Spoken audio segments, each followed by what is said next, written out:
രക്തദാനത്തിന്റെ മറവിലെ തട്ടിപ്പ് media one തുറന്നുകാട്ടുന്നു. രക്തദാനം മഹാലാഭം.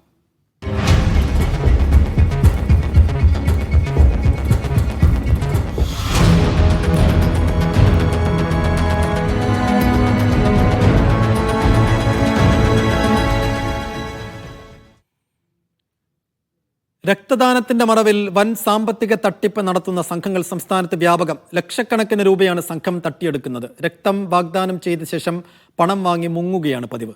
രോഗിയുടെ ബന്ധുക്കളുടെ നിസ്സഹായാവസ്ഥയെ ചൂഷണം ചെയ്താണ് ഈ കൊള്ള. മീഡിയ വൺ അന്വേഷണം.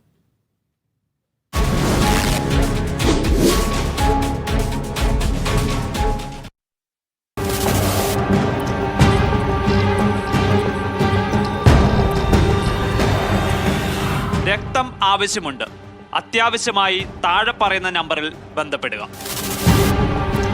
സമൂഹ മാധ്യമങ്ങളിൽ രക്തം ആവശ്യപ്പെട്ട് വരുന്ന ഇത്തരം സന്ദേശങ്ങൾ തട്ടിപ്പ് സംഘം കണ്ടെത്തും.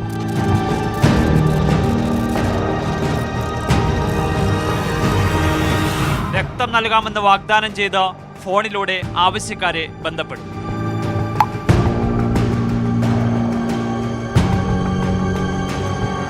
രക്തം നൽകുന്നതിന് പണവും ചോദിക്കും.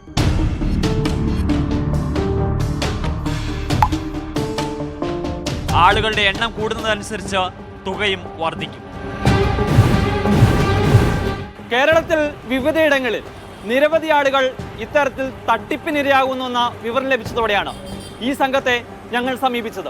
സിറ്റിയിൽ ഡൊണേഷനെ കിട്ടാൻ ബുദ്ധിമുട്ടാണ്. അപ്പൊ നമ്മൾ റൂറലിലുള്ള കോളേജിലുള്ള കുട്ടികളെയാണ് കൊണ്ടുവന്ന് കൊടുക്കുന്നത്. ഇവർക്ക് മറ്റു ചെലവുകളും അങ്ങനെയാണ് കൊടുക്കണോ? അത് അപ്പോഴത്തെ സാഹചര്യം പോലെ.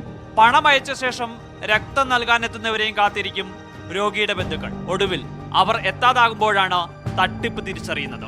അപ്പൊ ഒരാൾ വിളിച്ചിട്ട് പറയാണ്, എന്റെ കയ്യിൽ 8 പേരുണ്ട്, പണിക്കാരാണ്, അവർക്ക് നാളെ പണിക്ക് പോകാൻ പറ്റത്തില്ല, പണിക്കാശ് തന്നാൽ ഞാൻ വരാം എന്ന് പറഞ്ഞിട്ട് ഗൂഗിൾ പേ നമ്പർ അയച്ചു തരുമ്പോ നമ്മളത് ജെന്യൂൻ ആണെന്നല്ലേ വിചാരിക്കുക. നമുക്ക് ആശുപത്രിയിൽ നമുക്ക് എക്സ്പെൻസസ് ആണ്, അതിന്റെ കൂട്ടത്തിൽ ഒരുത്തും വന്ന് പറ്റിച്ചൊന്നും കൂടി പോവുക.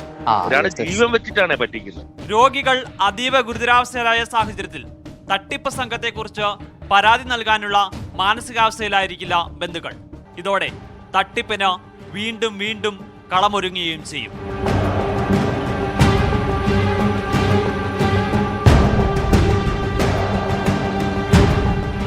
രക്തം ദാനം ചെയ്യാനെത്തുന്നവരിൽ എല്ലാവരും തട്ടിപ്പുകാരാണെന്നല്ല. പക്ഷേ തട്ടിപ്പിനുള്ള സാധ്യത മനസ്സിലാക്കി വൻ സംഘം തന്നെ പ്രവർത്തിക്കുന്നുണ്ട്. പണം വാങ്ങിയുള്ള രക്തദാനം കുറ്റകരമാണെന്നിരിക്കെ ഇത്തരം സംഘത്തെ പുറത്തു നിർത്തേണ്ടത് ആരോഗ്യ മേഖലയ്ക്ക് തന്നെ അനിവാര്യമാണ്. തിരുവനന്തപുരത്തു നിന്നും ക്യാമറ പേഴ്സൺസ് രാജീവ് രാജേന്ദ്രനും സിജോ സുധാറിനുമൊപ്പം Sijo B John, media one.